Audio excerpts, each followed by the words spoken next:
Kita tahu dari Tuhanlah datangnya upah. Itu masih pekerjaan badani, pekerjaan rumah tangga. Apalagi kalau betul-betul pekerjaan rohani. Saudara jemput jiwa-jiwa. Anak-anak saudara berkorban bagi ongkos mereka. Saudara pakai kereta saudara, motor saudara, atau mobil saudara. Lalu saudara bahkan mungkin KKR harus pulang balik untuk mengantar mereka ke rumahnya. Lalu tidak ada yang berkata, hebat kali kau ya saudara. Ingat firman Tuhan malam ini. Saya melakukannya untuk Tuhan, bukan untuk manusia. Dari Tuhan datangnya upah.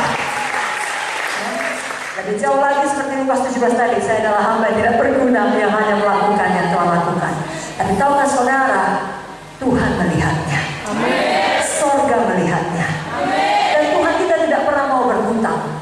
Saya percaya apa saja yang kita tabur akan kita tuai dengan berlipat kali ganda. Tapi motivasi hati kita bukan supaya ini kita tabur biar tuai berlipat ganda. Enggak terpikir pun itu.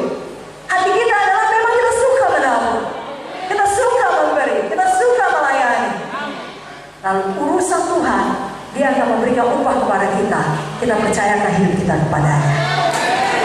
Yang kelima, seorang hamba Tuhan yang sejati senantiasa memberi teladan. Tahukah saudara, Tuhan Yesus pada waktu Dia membasuh kaki murid-muridnya, hanya tinggal beberapa saat lagi, tinggal beberapa jam lagi bahkan, Dia harus menerima semua tuduhan palsu dari orang-orang yang iri hati, dari pemuka-pemuka agama. Harus menjalani penyiksaan sampai Dia berbilur-bilur. Dia tahu Dia harus menjalani hukuman, dipermalukan, dan harus mati di kayu salib pada akhirnya. Walaupun dalam situasi seperti itu, Yesus tetap menjadi teladan. Pernahkah saudara seperti itu? Saudara sudah habis-habisan melihat persoalan, tapi hari KKS tiba, dan saudara seorang PKS tetap harus jadi teladan. Saudara tetap sukacita. Bukan saudara berpura-pura, tidak, tapi itulah hidup seorang hamba. Hidup bagi orang lain dengan sukarela dan mau memberi teladan. Tuhan Yesus tidak membawa pengumuman, dasar kau semua murid-murid orang-orang bodoh, tidak tahu apa yang akan terjadi. Tidak, Dia hanya mengatakan, kalau aku, dalam Yohanes 13 tadi, kalau aku membasuh kakimu, aku yang adalah Tuhan dan gurumu, maka kamu pun wajib saling membasuh kaki. Saya percaya saudara dapat menjadi teladan dalam keadaan baik maupun dalam keadaan sulit. Kenapa? Karena bukan dengan kekuatan saudara, Roh Kudus memampukannya. Kalau ada di antara saudara selama ini sudah suam-suam kuku dalam melayani Tuhan, karena banyak persoalan, saudara tidak lagi menjadi teladan. Mana-mana apa saudara butuh, hari ini saudara bebas. Dalam segala perkara, saudara dimampu Roh Kudus untuk menjadi teladan. Bukan berarti persoalan kita langsung selesai, tidak. Tapi kita tidak membiarkan persoalan itu melumpuhkan pelayanan kita, melumpuhkan panggilan kita, membuat kita tidak lagi menjadi teladan, menjadi terang, menjadi garam bagi banyak orang. Dan tahukah saudara, kalau saudara jujur, satu persoalan selesai, selama masih ada nafas akan datang persoalan lain. Jadi tidak usah kita sebagai orang Kristen naif dan berpikir, oh kalau sudah ikut Tuhan maka semua lancar, maka selalu sempurna, tidak akan ada lagi persoalan. Salah sekali. Dan kita sebagai orang Kristen di tengah persoalan kita bisa tetap bersukacita, kita bisa tetap beriman, kita bisa tetap melayani, kita bisa tetap menjadi teladan, dan segala sesuatu akan indah pada waktunya.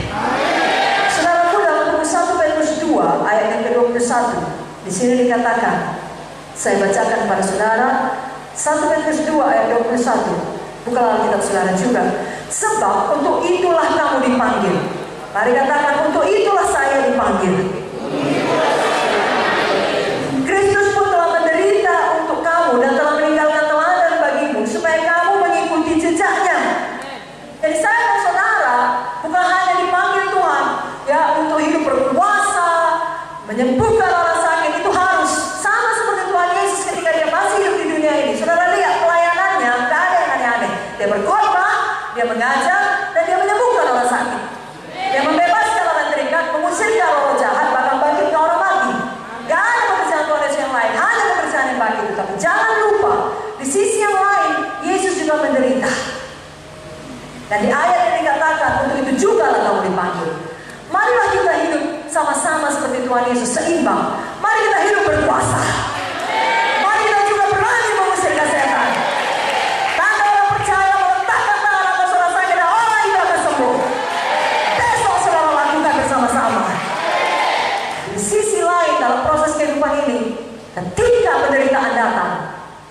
berkata, kenapa menderita? Bukan karena aku sudah setia mengikut Tuhan. Tidak, kita berkata, berbahagialah orang yang dianiaya oleh karena Kristus. Saudara tahu saudara ada dalam track yang benar, untuk itu juga saudara dipanggil. Sama seperti Kristus hidup di dunia, demikian juga saudara hidup. Saudara tidak takut menderita, saudara tetap menjadi teladan. Ayat yang terakhir, kita baca dari 1 Timotius 4 ayat 12. Mari buka Alkitab saudara. Kita baca sama-sama. 1, 2, 3, ya. Jangan seorang pun menganggap engkau rendah karena engkau muda. Jadilah teladan bagi orang-orang percaya dalam perkataanmu, dalam tingkah lakumu, dalam kasihmu, dalam kesetiaanmu, dan dalam kesucianmu. Saudaraku, semua kita bisa menjadi teladan. Jangan bilang, oh saya masih muda. Baik muda secara umur badani, baik muda secara umur rohani. Saya masih baru mengikut Tuhan.